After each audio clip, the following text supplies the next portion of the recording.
إن أول بيت وضع للناس للذي ببكة مباركا وهدى للعالمين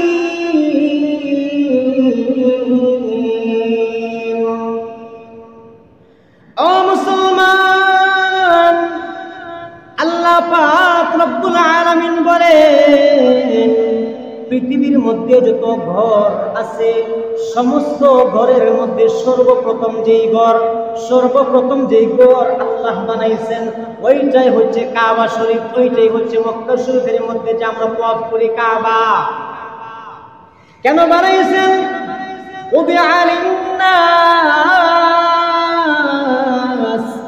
মানুষদের জন্য আল্লাহ বানাইছেন, মানুষদের জন্য আল্লাহ বানাইছেন।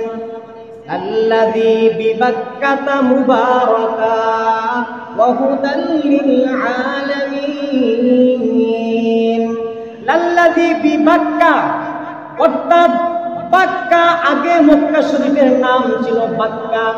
ওই বাক্কা শরীফের মধ্যে যে একটা ঘর আছে, পুরাতন ঘর, ওই ঘরটা আল্লাহ রাব্বুল আলামিন সর্বপ্রথম পৃথিবীর মধ্যে বানাইছেন। কেন? মুবারাকান ওয়া হুদাল লিল আলামিন।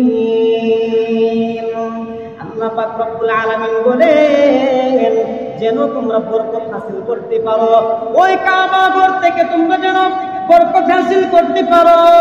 ওয়া হুদাল লিল আলামিন, এবং বিশ্ববাসীদের জন্য এবং সমগ্র জাহানের জন্য আল্লাহ রাব্বুল আলামিন হেদায়েতের নিদর্শন হিসাবে আল্লাহ পাক ওই কাবাকে বানাইছে। আমাদের মধ্যে একটা ভুল ধারণা, মুসলমানদের প্রথম কিবলা বলে বাইতুল মুকদ্দাস। এটা ভুল কথা। মুসলমানদের প্রথম কিবলা বাইতুল মুকদ্দাস নয়, মুসলমানদের প্রথম কিবলা হচ্ছে কাবা শরীফ। কোরআনের আয়াত তো এখানে প্রমাণ। ইন্না আউয়ালা বাইত, আউয়াল মানে কি? প্রথম। আল্লাহ বলেন প্রথম ঘর হিসাবে মানুষদের হেদায়েতের হিসাবে এবং বরকত হিসাবে আমি বানাইছি ওই কাবা শরীফকে।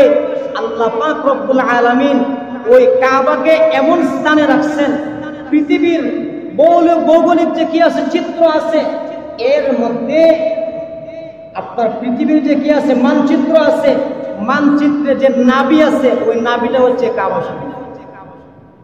আমাদের শরীরে যে নাভি ঠিক মধ্যখানে, ঠিক তেমনি ভাবে আল্লাহ পাক রব্বুল আলামিন কাবাকেও বানাইছেন পৃথিবীর একদম মধ্যখানে, এদিক সেদিক কোনো হেরফের নাই। অর্থাৎ আপনি একটা কথা বোঝেন, কেন আল্লাহ মধ্যখানে বানাইছেন?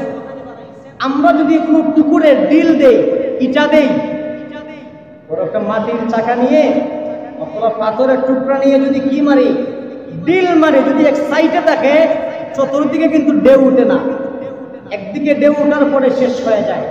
কিন্তু ওই ডিলটা যদি, ওই পাথরের টুকরাটা যদি আপনি মাঝখানে মারেন, বুঝেন নাই, মাঝখানে যদি আপনি মারেন, চতুর্দিকে সমানভাবে কি যায়, ঢেউ যায়। আল্লাহ পাক রব্বুল আলামিন ওই কাবাকে পৃথিবীর মধ্যস্থানে রেখে বুঝাইছেন সারা পৃথিবীর জন্য আল্লাহ ওই কাবাকে বানাইছেন হেদায়েতের নূর হিসাবে, হেদায়েতের আলো হিসাবে এবং বরকত হাসিল করার জন্য। এখন আসেন, কাবা শরীফ যে আছে, এটা কয়েকটা নাম আছে, কোরআনের মধ্যে আছে। বিশেষ করে কোরআনের মধ্যে 6টা নাম আল্লাহ উল্লেখ করেছেন, আরো থাকতে পারে।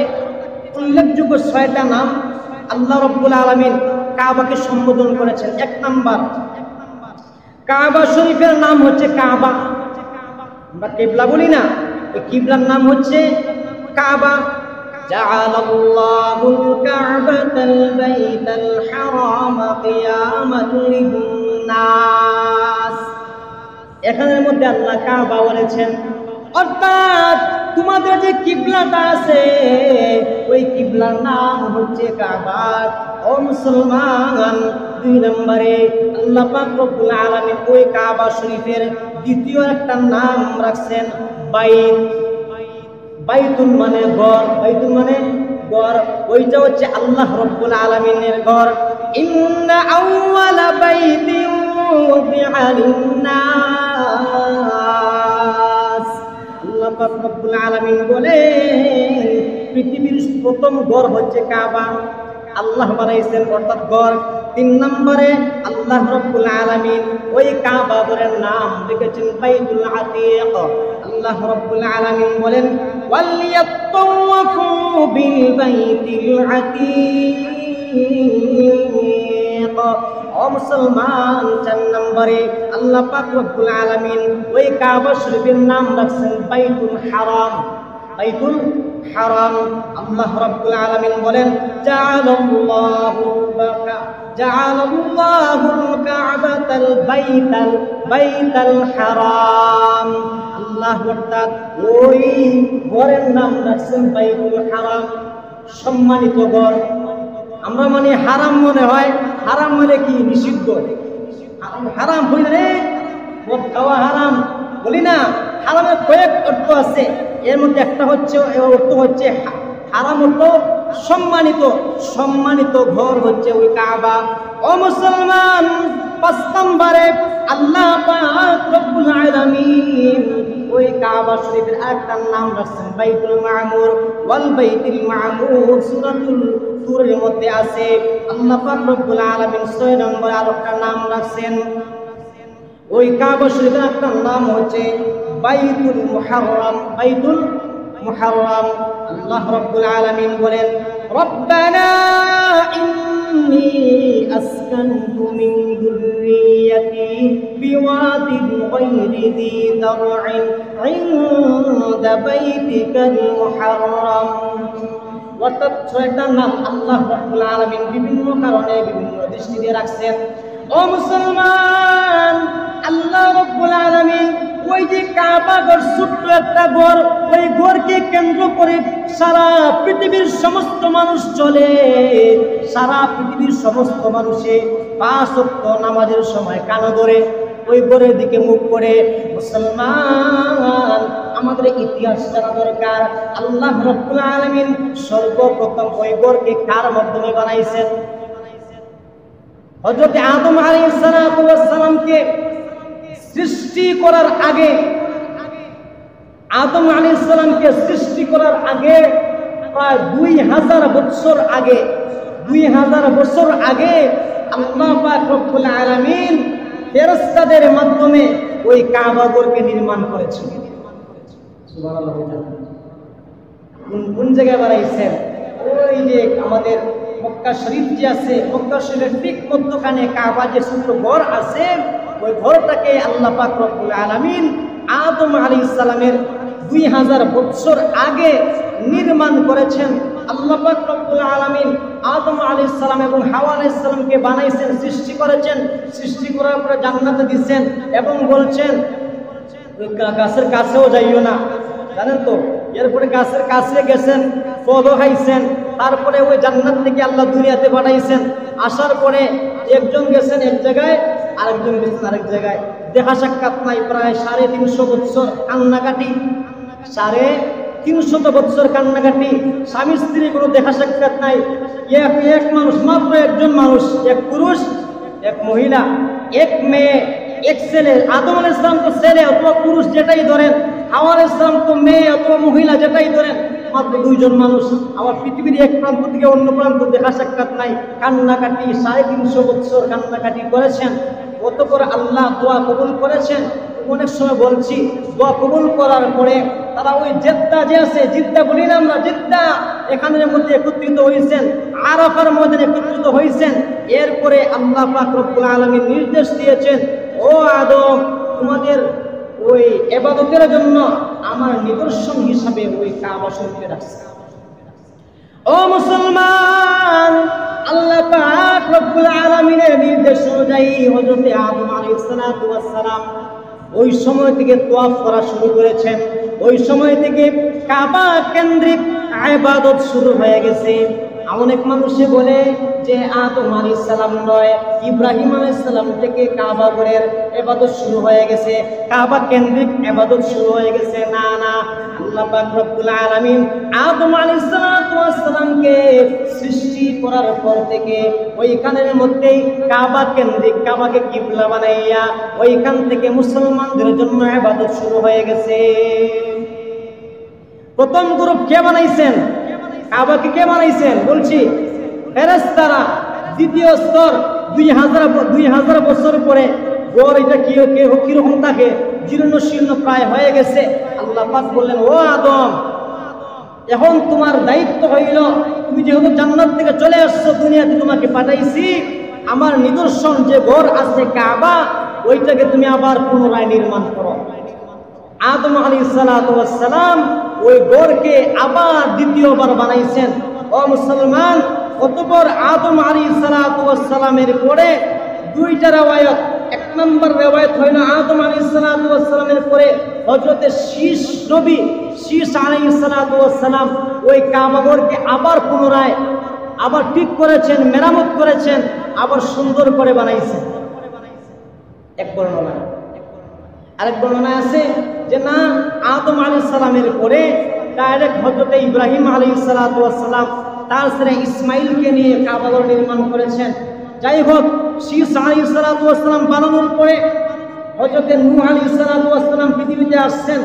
950 বছর ইসলামের দাওয়াত দিয়েছেন, একত্ববাদের দাওয়াত দিয়েছেন, রিসালাতের দাওয়াত দিয়েছেন, আসমানি কিতাবের দাওয়াত দিয়েছেন।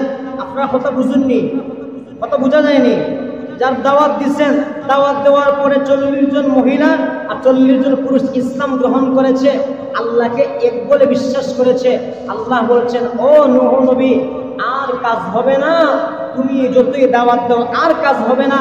950 বছর দাওয়াত দেওয়ার পরে মাত্র 80 জন মানুষ যখন মুসলমান হয়েছে, আল্লাহ বলছেন, আর তোমার দাওয়াত যতই দাও কাজ আর হবে না। নূহ আলাইহিস সালাম বলে, আল্লাহ ঠিক আছে, আপনার কাছে একটা দোয়া, রব্বি লা তাযার আলাল আরদি মিনাল কাফিরিনা দাইয়ারা। হে রব্বুল আলামিন, 950 বছর ধরে কষ্ট করে দাওয়াত দিয়েছি, ওই সমস্ত বেঈমানরা আমাকে পাথর নিক্ষেপ করতে করতে এমন অবস্থা করেছে, অনেক সময় পাথরের নিচে আমাকে তারা দাফন করে দিত, মারতে মারতে শরীর রক্তাক্ত করে দিত, তারপর ধৈর্য ধারণ করেছি।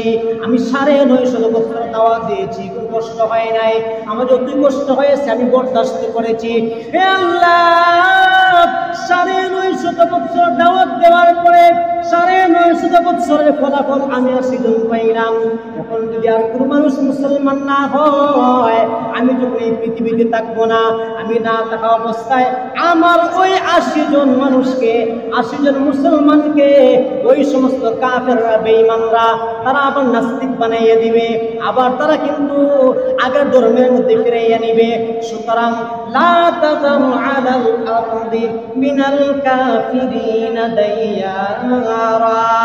সুতরাং হে আল্লাহ, আপনি পৃথিবীর মধ্যে কোন একটা কাফেরের বাচ্চা এবং কি তাদের ঘর বাড়ি রাখেন না। বদ্ধ করে দিচ্ছেন যে আল্লাহ, 80 জন ছাড়া পৃথিবীর মধ্যে আর কোন কাফের বেঈমানকে আপনি পৃথিবীতে রাখেন না, সুতরাই না তাদের ঘর বাড়ি পর্যন্ত নিশ্চিহ্ন করে দেন। আল্লাহ রাব্বুল আলামিন নবীদের দোয়া কবুল করেন, দোয়া করেছেন, আল্লাহ সাথে সাথে কবুল করেছেন। বলছেন নৌকা বানাও, বানাইছেন 300 হাত লম্বা, কোন কোন বর্ণনায় আছে 120 হাত লম্বা, তবে সঠিক বর্ণনা হইল 300 হাত লম্বা। আমাদের হাতে 300 হাত, আমরা তো মানুষ 3 থেকে 3.5 হাত আমাদের হাতে, তারা তো লম্বা লম্বা মানুষ ছিলেন, লম্বা লম্বা হাত দিয়ে 300 হাত লম্বা নৌকা বানাইছেন। পাশে ছিল 60 হাত লম্বা বাঁশ নৌকা। এরপরে আল্লাহ বলছেন, ও নবী, তুমি প্রত্যেক জোড়ায় জোড়ায় প্রাণীগুলো তুলছেন, সমস্ত প্রাণীদের এক জোড়া এক জোড়া, মহিলা একটা, পুরুষ একটা, ছেলে একটা, মেয়ে একটা, এরকম তুলে তুলে সব শেষ। আল্লাহ বলছেন, ও নবী, আমি বৃষ্টি দেব। একাধারে 6 মাস বৃষ্টি হয়েছে, 6 মাস বৃষ্টি হয়েছে। শুধু তাই না, ওই সমস্ত পৃথিবীর যত চুলা আছে, চুলা আমরা যে রান্ধি, ওই চুলার ভিতর থেকে আগুনটা শুরু কি পানি ওটা শুরু হয়েছে। 6 মাস একাধারে পানি উঠছে, প্লাবন সারা পৃথিবী ডুবিয়ে শেষ। সব কাফেররা মরিয়া শেষ। মুসলমান যারা 80 জন ছিল তারা নৌকার মধ্যে আছে, এবং যা আরো যে যত জোড়া জোড়া প্রাণী ছিল তারাও শুধু এক জোড়া বাকি আছে, সব শেষ। কাবাগর রইছেনি, কথা বলতে কাবাগর যে আছে রইছেনি, না না, পানির নিচে আছে, তো পানি ডুবাইয়া দিছে। এখন পানি তো ঢেউ ঢেউ দিছে না নি, মরুভূমি এলাকা, বালু, এরপরে মাটি সব নিশ্চিহ্ন করে দিছে। কাবা কোথায় ছিল আর বোঝা যায় না। যাই হোক, আল্লাহ রাব্বুল আলামিন এক সময় ইব্রাহিম আলাইহিস সালামকে ওই কাবার মধ্যে পাঠাইছেন, ইসমাইলকে ছোট্ট অবস্থায় নিয়ে গেছেন। সেখানের মধ্যে যাওয়ার পরে বলছেন, ও ইব্রাহিম, তুমি তোমার ছোট্ট শিশু যে আছে, শিশু এবং তার মা হাজরাকে ওইখানের মধ্যে রেখে চলে যাও। ইব্রাহিম আলাইহিস সালাম ওই কাবার সামনে তাদেরকে রেখে চুপচাপ চলে যাচ্ছেন, কোনো কথা হইতেছেন না। আলোচনা হবে ইনশাআল্লাহ এই বিষয়ে, আমি সংক্ষেপে বলে যাচ্ছি। যাইতেছেন, হাজরা বলতেছেন, হে প্রাণের স্বামী, বিষয়টা বুঝলাম না, মরুভূমি এলাকা, পানি নাই, হানি নাই, গাছ নাই, বৃক্ষ নাই, গাছপালা কিছু নাই, আপনি, আমি এবং আমার ছোট্ট বাচ্চা সন্তানকে এখানে রেখে যাচ্ছেন, কোথায় যাচ্ছেন? আমরা কোথায় থাকবো? কার কাছে থাকবো? কে আমাদেরকে খাওয়াবে? কে আমাদেরকে পালবে? কে আমাদের দেখাশোনা করবে? ইব্রাহিম আলাইহিস সালাম কোনো কথা বলতেছেন না, সোজা একদম পিছনের দিকে যাইতেছে। হযরতে হাজরা বলেন, হে প্রাণের স্বামী, আপনি কেন কথা বলতেছেন না? আপনি যে আমাদেরকে এখানের মধ্যে মরুভূমিতে রেখে যাচ্ছেন, আল্লাহ কি ওয়ার্ডার আসেনি? আল্লাহ কি বলেছেন, হে ইব্রাহিম, তুমি তোমার সন্তান এবং স্ত্রীকে ওইখানের মধ্যে রেখে চলে যাও। ইব্রাহিম আলাইহিস সালাম মাথা নাড়িয়ে বলতেছেন, না, আল্লাহ আমাকে ওইখানের মধ্যে তোমাদেরকে রেখে যাইতে বলেছেন। হাজরা আলাইহিস সালাম বলেন, সুতরাং আর কোনো টেনশন নাই, কোনো চিন্তা নাই, যে আল্লাহ পাক রব্বুল আলামিন তোমাকে ওয়াদা দিয়েছেন ওইখানের মধ্যে আমাকে রেখে যাইতে, আমাদেরকে রেখে যাইতে। সুতরাং ওই আল্লাহ যতদিন আছেন, যতদিন জীবিত থাকবেন, কোনোদিনও আমাদের কষ্ট হবে না। বুঝুন নি কথা? সুবহানাল্লাহ নাই, নাউযুবিল্লাহ নাই, আল্লাহু আকবার নাই, কিছু বুঝি না, আপনারা বুঝুন না কথা। যাই হোক, সন্তান বড় হয়েছেন, ওইখানের মধ্যে আপনার কতদিন গেছে, সাথে যে খানা ছিল খানাও শেষ, খানা পিনা সব শেষ, খাওয়ার কোনো ব্যবস্থা নাই। লাস্টে দিয়ে বলতেছি, ইসমাইল আলাইহিস সালাম বড় হয়েছেন। আল্লাহ বলছেন, ও ইব্রাহিম, যাও তুমি আমার কাবাঘরকে নির্মাণ করো। হে আল্লাহ, কাবাঘর আবার কি? ওইটা আবার কোন কথা? এখানের মধ্যে কোনো ঘর তো দেখা যায় না। আল্লাহ পাক রব্বুল আলামিন ওয়াহির মাধ্যমে জানাইছেন, ও ইব্রাহিম, তুমি ওই কাবার মধ্যে যাও, মক্কা শরীফের মধ্যে যাও, বাইতুল হারামের মধ্যে আবার যাও। সেখানে গেছেন ইব্রাহিম আলাইহিস সালাম গেছেন এবং ইসমাইল মোটামুটি কিছু বড় হয়েছেন। ওইখানে যাওয়ার পরে আল্লাহ রব্বুল আলামিন বলছেন, ও ইব্রাহিম, ওই যে কাবার এরিয়া আছে ওইখানের মধ্যে একটা ঘর ছিল আল্লাহ রব্বুল আলামিন নিদর্শন হিসাবে। আল্লাহ রব্বুল আলামিন বলছেন, ওই ঘরটা আবার পুনরায় নির্মাণ করার জন্য। হযরত ইব্রাহিম আলাইহিস সালাম বলেন, হে আল্লাহ, ঘরটা কোথায় ছিল, কিভাবে বুঝবো? মুসলমান জাতি, আল্লাহ পাক রব্বুল আলামিন আসমানের মধ্যে একটা মেঘপূর্ণ মেঘ, বৃষ্টি হয় না, ওই মেঘকে এইভাবে মেঘের মতো আসিয়া ইব্রাহিম আলাইহিস সালামের মাথার উপরে আসছে। আসার পরে একটা ছায়া দিচ্ছে, ছায়া। মেঘ দিলে সূর্যের আলো থাকেনি, তখন অন্ধকার হয়ে যায়। ওইভাবে মেঘটা ওই কাবা একটা চতুর্দিকের মধ্যে ছোট্ট করে একটা আলো নিশ্চিহ্ন করে দিছে, অর্থাৎ সূর্যের কোনো তাপ নাই, অন্ধকার করে দিছে। আল্লাহ রাব্বুল আলামিন বললেন, হে ইব্রাহিম, ওই যে ছায়াটা আছে, মেঘের যে ছায়াটা আছে, ওই ছায়াটা হইল আল্লাহ রাব্বুল আলামিনের ঘর ছিল। ইব্রাহিম আলাইহিস সালাম তার সন্তানকে নিয়ে মাটি কুদা শুরু করছেন, কুদাল আর টুকরি নিয়ে মাটি কাটতেছেন। ইব্রাহিম আলাইহিস সালাম মাটি কুড়ে কুড়ে আপনার টুকরির মধ্যে দেন, ইসমাইল আলাইহিস সালাম মাথার মধ্যে নিয়ে অন্য জায়গায় ফালায়, বালু আর মাটিগুলো সরাইতেছেন। এক পর্যায়ে দেখা যায় যে এখানের মধ্যে কাবাঘরের চিহ্ন পাওয়া গেছে। আল্লাহ রাব্বুল আলামিন ইব্রাহিম আলাইহিস সালামকে ঘর নির্মাণ করার জন্য একটা লিফটের ব্যবস্থা করছে। লিফট লিফট মনে দেখছেন না জীবনে। বড় বড় মার্কেটে ঢুকলে আপনার 10 তলা 15 তলা 18 তলা, আপনি যদি হেঁটে হেঁটে উপর দিকে উঠেন, আপনার ভিতরে হাড়ে ডপ ডপ ডপ ডপ করে শব্দ করে। যারা হাড়ের রোগী আছে তারা যদি ওই সিঁড়ি দিয়ে উঠেন অবস্থা কি অবস্থা হয়। এই জন্য লিফট আসছে, বর্তমানে ব্যবস্থা আছে। ওই লিফটটা ভাই আগেও ছিল। আল্লাহ রাব্বুল আলামিন ইব্রাহিম আলাইহিস সালাতু ওয়াস সালামকে লিফটের একটা ব্যবস্থা করেছিলেন, ওইটার নাম হচ্ছে মাকামে ইব্রাহিম। বর্তমানে এখনো ওই কাবার দেওয়ালের মধ্যে সংরক্ষিত করে কাঁচের দেওয়াল দিয়ে রাখছে না, এখানে ইব্রাহিম আলাইহিস সালাম পায়ের দাগ আছে। ইব্রাহিম আলাইহিস সালাম ঘর নির্মাণ করেন, কাবা শরীফ নির্মাণ করেন, এবং কাবা শরীফ নির্মাণ করতে গিয়ে লিফট যে আছে, ওই যে মাকামে ইব্রাহিম পাথরটা আছে, ওই পাথরটা অটোমেটিক যতটুকু উঁচু লাগে, আপনারা তো প্রায় 18 থেকে 20 হাত উঁচা না কাবা শরীফ, যারা দেখছেন বুঝতে পারেন। আমি তো দেখছি না, আমি জানি না, আমি কিতাবে পাইছি 18 থেকে 20 হাত উঁচু আছে। ইব্রাহিম আলাইহিস সালাম কাবা শরীফকে বানান, ওই লিফটের মধ্যে ওই পাথরের উপরে যখন দাঁড়ান, অটোমেটিক পাথরটা উপর দিকে উঠে। আবার যখন একটু নিচু হওয়া দরকার, অটোমেটিক পাথরটা নিচের দিকে উঠে। ইব্রাহিম আলাইহিস সালাতু ওয়াস সালাম, ইসমাইল হইল আপনার কি হয়, মেস্তুর একজন লাগে না, একজন কি লাগে, হ্যাঁ, যুগালি।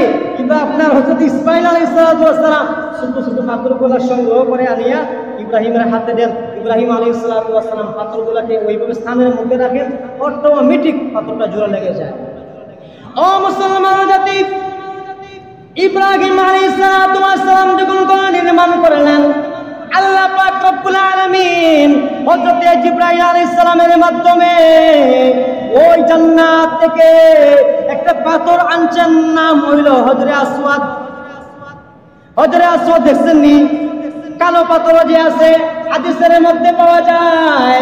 আমার রাসূল বলেন, হজরে আসওয়াদকে পৃথিবীতে আনার সময় এমন আলো ছিল, এমন আলো ছিল, আমার রাসূল বলেন যদি ওই আলোটা পৃথিবীর মধ্যে থাকতো, পৃথিবী কোন সময়ে দিন হয় এবং কোন সময় রাত হয় বোঝা যাইত না, এমন আলো। অর্থাৎ ওই আলোটা যদি পৃথিবীর মধ্যে থাকতো, ওই আলোর কারণে রাত দিনের মধ্যে তফাৎ করা যাইত না। ওটা সারাদিন, ওই সারাদিন সারা রাত শুধু দিন, সারাদিন সারা রাত শুধু দিনই বোঝা যাইত, এমন আলো আল্লাহ রাব্বুল আলামিন পৃথিবীতে ওই হজরে আসওয়াদকে পাঠানোর সময় আলোটাকে সরাইয়া সাদা পাথর বানাইছেন। হাদিসের মধ্যে পাওয়া যায় এমন সাদা, দুধের চেয়ে আরো বেশি সাদা ছিল। ইব্রাহিম আলাইহিস সালাম যখন নির্মাণ করেছেন, হযরত জিবরাইল আলাইহিস সালাতু ওয়াস সালাম ওই জান্নাত থেকে ইয়াকুত পাথর হজরে আসওয়াদ যে আছে, ওই যে সাদা ছিল, ওইটা আনার পরে ওই কাবার দেওয়ালের মধ্যে লাগাইয়া দিয়েছেন। যখন মানুষে হাত দেয়, টান দিয়ে চম্বকের মতো গুনাহকে চুষে নেয়। যত অপরাধী হোক, কোনো মানুষ যদি হজরে আসওয়াদের মধ্যে হাত দেয়, অটোমেটিক চম্বকের মতো গুনাহকে চুষে নেয়। আমার রাসূল বলেন, কোনো ব্যক্তি যদি হজরে আসওয়াদকে একবার চুম্বন দিতে পারে অথবা হাত দিতে পারে, অতীতের সমস্ত গুনাহ মাফ করে আল্লাহ তাকে মাসুম বানায় দেয়। ওই হজরে আসওয়াদকে স্থাপন করার পরে, যাই হোক, আপনার ইব্রাহিম আলাইহিস সালাতু ওয়াস সালামের যখন ঘর বানাইছেন, ঘর বানানোর 30 বছর পরে এক মহিলা কাবা শরীফের মধ্যে গেছেন উনি আগরবাতি জ্বালাইতে। আপনার কি খুশবু লাগাইতে, আতর লাগাইতে গেছেন, আগরবাতি জ্বালাইছেন, আর ঘটনাক্রমে গিলাফের মধ্যে ধরাই দিয়েছেন আগুন। গিলাফের মধ্যে আগুন ধরিয়া এখানের মধ্যে প্রায় অর্ধেক ভেঙে গেছে কাবাঘর। এরপরে আল্লাহ রাব্বুল আলামিন ওই ইব্রাহিম আলাইহিস সালাতু ওয়াস সালামের পরে আমালিকা সম্প্রদায় একটা গোত্র ছিল, তারা আবার ওই ঘরকে নির্মাণ করেছে। ও মুসলমান, আমালিকা সম্প্রদায়ের পরে জুরহাম সম্প্রদায়, জুরহাম একটা সম্প্রদায় ছিল, একটা গোত্র ছিল, তারা আবার ওই ঘরকে নির্মাণ করেছে। জুরহামের পরে কুসাই বিন কিলাব, রাসূল পাক সাল্লাল্লাহু আলাইহি সাল্লামের বংশ পরম্পরায় একজন, তাদের রাসূল সাল্লাল্লাহু আলাইহি সাল্লামের বংশের মধ্যে একজন মানুষ ছিলেন কুসাই। ওনার দাদা হইতে পারেন, ওনার গোত্র ছিল, তারা একবার বানাইছেন। তারপরে মুজার গোত্রের লোকেরা একবার বানাইছেন। এরপরে লাস্ট পর্যায়ে মানে রাসূল সাল্লাল্লাহু আলাইহি সাল্লাম জীবিত অবস্থায় যখন ওনার বয়স 35 বছর, নবুয়তের 5 বছর আগে মক্কার কুরাইশরা সমস্ত কুরাইশের পুত্ররা একত্রিত হয়ে তারা বলছেন আমাদের যত হালাল টাকা আছে সমস্ত হালাল টাকাকে একত্রিত করে আমরা ওই কাবাঘরকে আবার নির্মাণ করব। এক পর্যায়ে তারা কাবাঘরকে নির্মাণ করেছেন। নির্মাণ করার পরে হজরে আসওয়াদ আছে না নেই, হজরে আসওয়াদকে কে রাখবে, মূল্যবান পাথর, দামি পাথর, মর্যাদাবান পাথর কোন পুত্র রাখবে, ওইটা নিয়ে মারামারি। একদলে হয় কোনো আসিবে বলে আমরা রাখবো, কোনো নজরে হয় আমরা রাখবো, এরকম একটা তার মধ্যে দ্বন্দ্ব রাখছে। ওই গ্রুপে হয় আমরা রাখবো, ওই গ্রুপে হয় আমরা হজরে আসওয়াদ রাখবো। লাস্ট পর্যায়ে মুরব্বীরা বসছেন, বসার করে সিদ্ধান্ত নিয়েছেন আগামীকাল সকালবেলা সর্বপ্রথম যাকে ওই কাবা চত্বরের মধ্যে পাওয়া যাবে সেই যে ডিসিশন দেবে সবাই মানবে, সবাই মানবে। আগামীকাল আসছে, পরের দিন সকালবেলা যখন আসছে সব গেছে কাবা শরীফের সামনে। যাওয়ার পরে দেখা যায় ওই কাবা শরীফের সামনে ধ্যানে মগ্ন বসে আমার নবী, বিশ্ব নবী রাহমাতুল আলামিন মুহাম্মদুর রাসূলুল্লাহ সাল্লাল্লাহু আলাইহি সাল্লাম কাবার সামনে বসে বসে তাসবিহ করতেছেন। সবাই কই পাইছি, লোক কিন্তু একজনই মুহাম্মদুর রাসূলুল্লাহ। সবাই বলছে মুহাম্মদের যে ডিসিশন দিবে ওই ডিসিশন আমরা মেনে নেব। মুহাম্মদ রাসূলুল্লাহ কিন্তু জানেন না তারা এইরকম কাণ্ড। বলছে কি অবস্থা, আমাদের মতো এরকম গন্ডগোল বসতেছে। মুহাম্মদ সাল্লাল্লাহু আলাইহি ওয়াসাল্লাম বলে ঠিক আছে, গন্ডগোল থাকবে না, বড় চাদর একটা আনো। বড় চাদরকে বিছাইছেন এবং বলছেন যে হজরে আসওয়াদকে রাসূল পাক সাল্লাল্লাহু আলাইহি ওয়াসাল্লাম ওই স্থান থেকে জমিন থেকে চাদরের মধ্যে রাখছেন এবং বলছেন প্রত্যেক গোত্রের, প্রত্যেক সম্প্রদায়ের, প্রত্যেক বংশের একজন করে নেতা হলাম, পাঠান, চৌধুরী, খান আর সৈয়দ যাওই বলেন, প্রত্যেক গোত্র থেকে একজন করে মুরব্বী আসো, আসিয়া প্রত্যেক চাদরের কোনায় কোনায় ধরো। সব খুশি, সুবহানাল্লাহ, এত সুন্দর বিচার জীবনে দেখছি না। সবাই সমস্ত গোত্রের আপনার লিডাররা, নেতারা, মুরব্বীরা ধরে ধরে ওই কাবা শরীফের দেওয়ালের কাছে নিয়েছেন। বর্তমানে যেখানে হজরে আসওয়াদ আছে ওই স্থানের মধ্যে নিয়েছেন। নেওয়ার পরে রাসূল পাক সাল্লাল্লাহু আলাইহি ওয়াসাল্লাম নিজ হাত মুবারক দিয়ে ওই হজরে আসওয়াদকে তুলে ওই কাবা শরীফের দেওয়ালের মধ্যে লাগাইছেন। সুতরাং ওই কাবা শরীফের দেওয়ালেতে লাগাইছেন, ওইটা এখনো আছে, আরো নির্মাণ হয়েছে। রাসূল পাক সাল্লাল্লাহু আলাইহি ওয়াসাল্লামের পরে 64 হিজরিতে আব্দুল্লাহ বিন জুবায়ের রাদিয়াল্লাহু তাআলা আনহু পুনরায় নির্মাণ করেছেন। এর আগে এই হযরতে উমর রাদিয়াল্লাহু তাআলা আনহু খেলাফতকালে উনি মসজিদে হারামকে বড় করছেন। মসজিদে হারাম বর্তমানে 9 থেকে 10 লাখ মানুষ নামাজ পড়ে না, ওইটাকে উনি অনেক সম্প্রসারণ করেছেন। পাহাড়কে মোটামুটি একটু সাইড করে আপনার জঙ্গলকে পরিষ্কার করে এখানে মধ্যে মসজিদে হারাম একটু বাড়াইছেন। আব্দুল্লাহ বিন জুবায়ের 64 হিজরিতে আবার ওই কাবাঘরকে পুনরায় মেরামত করেছেন। হজরে আসওয়াদকে কিন্তু নাড়াইছেন না। এরপরে 74 হিজরিতে হাজ্জাজ বিন ইউসুফ, অনেকে জানেন, তার ঘটনা বলার সময় নাই। হাজ্জাজ বিন ইউসুফ 74 হিজরিতে সে আবার এটাকে নির্মাণ করেছে।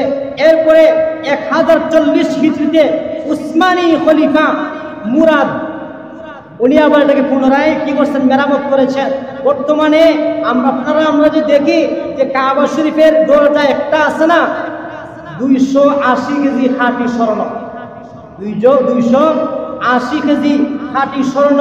ওই আগের একজন বাদশা ছিলেন, নাম ছিল ওনার খালিদ, নাম কি ছিল, খালিদ। উনি প্রায় 1350 মার্কিন ডলার দিয়ে বর্তমানে যে কাবা শরীফের দরজা আছে ওইটা 280 কেজি খাঁটি স্বর্ণ দিয়ে বানাইছেন। ও মুসলমান, আল্লাহ রব্বুল আলামিন আমাদের নিদর্শন হিসাবে এটা দিয়েছেন। সংক্ষেপে 2 মিনিটে বলি, জমজম বিষয়ে কিছু আলোচনা করি। জমজম বিষয়ে অনেক হাদিস রয়েছে।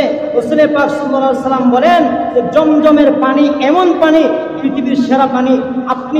আমরা মুখের কথাই শুধু যদি কি হয় না, বিশ্বাস না হয়, পৃথিবীর মধ্যে যত বড় বড় পানি বিজ্ঞানী আছে, যত পানি কি আছে, সায়েন্টিস্টরা আছে, পানির সায়েন্টিস্টরা আছে, তারা সব পরীক্ষা নিরীক্ষা করছে, বুঝতে লাস্ট পর্যন্ত সবাই একমত পৃথিবীর মধ্যে সেরা পানি, স্বচ্ছ পানি, পরিষ্কার পানি, বিশ্ব পানি হচ্ছে জমজমের পানি। বলেন একবার আলহামদুলিল্লাহ। জমজমটা হার দখল, মুসলমানদের দখল, যা আমরা পাইছি আলহামদুলিল্লাহ হইতাম না নিয়ে আল্লাহ রাব্বুল আলামিন দিয়েছেন। রাসূল বলেন যে মা জমজম লিমা শুরিবা লাহু, জমজমের পানি তুমি যে নিয়ত করে খাইবা ওই নিয়তে আল্লাহ তোমার পূরণ করিয়ে দিল। পৃথিবীর মধ্যে যত অনেক বড় বড় দার্শনিক, মুসলমান, অমুসলমান এবং বিশেষ করে উলামায়ে কেরাম যারা ছিলেন, বড় বড় মুস্তাহিদ যারা ছিলেন তাদের জীবনী খুঁজে খুঁজে পাইছি অধিকাংশ উলামায়ে কেরাম জমজমের পানি যখন পান করতেন নিয়ত করতেন যে আল্লাহ আমাকে বড় আলিম বানাইও, আল্লাহ বড় মুফাসসির বানাইও, ও আল্লাহ আমাকে তুমি কি বানাইও, বড় মুহাদ্দিস বানাইও। জমজমের পানি খাইতেন আর নিয়ত করতেন মুসলমান আজকে আমাদের বিপদ আর বিপদ, বিপদ আর যায় না, অভাব যায় না, অসুস্থতা যায় না। জমজমের পানি ঘরের মধ্যে হেলা হেলা রেখে দিয়েছেন, নিয়ত করে খাইছেন না, নিয়ত করে খান। আপনার বিদেশ যদি কেউ থাকে তাদের মাধ্যমে আনান, হজের মধ্যে যান, সেখানে গিয়ে পেট ভরে ভরে আপনার কি করেন, পান করেন। রাসূল পাক সাল্লাল্লাহু আলাইহি ওয়াসাল্লাম বলেন জমজমের পানি এমন পানি যে পানির মাধ্যমে আল্লাহ পেটের খিদাও দূর করিয়ে দেন, পেটের খিদাও দূর হয় এবং কি হয় আপনার পিপাসার্থও দূর হয়। এবং শুধু তাই না, সমস্ত রোগের শিফা হচ্ছে জমজমের পানি, জমজমের পানি। সুতরাং বেশি বেশি করে জমজমের পানি খাবো, যারা পাইমু আর যারা পাইতাম না কি তখন সবর করবো, আল্লাহ আমাদেরকে ব্যবস্থা করে দিবেন। আল্লাহ রাসূল পাক সাল্লাল্লাহু আলাইহি ওয়াসাল্লামের দেখেন একটা বরকত আমাদের জন্য কত মহব্বত ছিল। রাসূল পাক সাল্লাল্লাহু আলাইহি ওয়াসাল্লাম জমজমের পানির মধ্যে আব্দুল্লাহ ইবনে আব্বাস করেন এক সময় রাসূল আসছেন জমজম কূপের কাছে, আমরা রাসূল সাল্লাল্লাহু আলাইহি ওয়াসাল্লামের কাছে একটা পাত্র দিয়ে জমজমের পানি নিয়েছি। নেওয়ার পরে রাসূল পাক সাল্লাল্লাহু আলাইহি ওয়াসাল্লাম ওইখান থেকে কিছু জমজমের পানি পান করেছেন। পান করার পরে কিছু পানি মুখের মধ্যে নিয়ে কুলি করে আবার ওই পাত্রের মধ্যে রাখছেন। বলছেন ও আব্দুল্লাহ ইবনে আব্বাস, তুমি আবার ওই পানিটা জমজম কূপের মধ্যে ছেড়ে যাও কেন?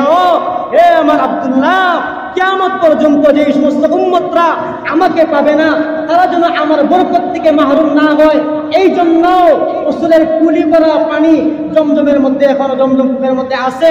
মুসলমান, রাসূলের কুলি করা পানি আপনি যদি খাইতে পারেন, রাসূলের কুলি করা পানি জমজমের পানি যদি নিয়ত করে খান, আল্লাহ অবশ্যই আপনার আমার অন্তরকে নূরে নূরান্বিত করে দিবেন, ঈমানকে প্রবল করে দিবেন এবং রাসূল পাক সাল্লাল্লাহু আলাইহি ওয়াসাল্লামের কুলি করার বরকতে আমাদের সমস্ত রোগ থেকে আল্লাহর কুদরতি হাতে আমাদেরকে শিফা দিবেন।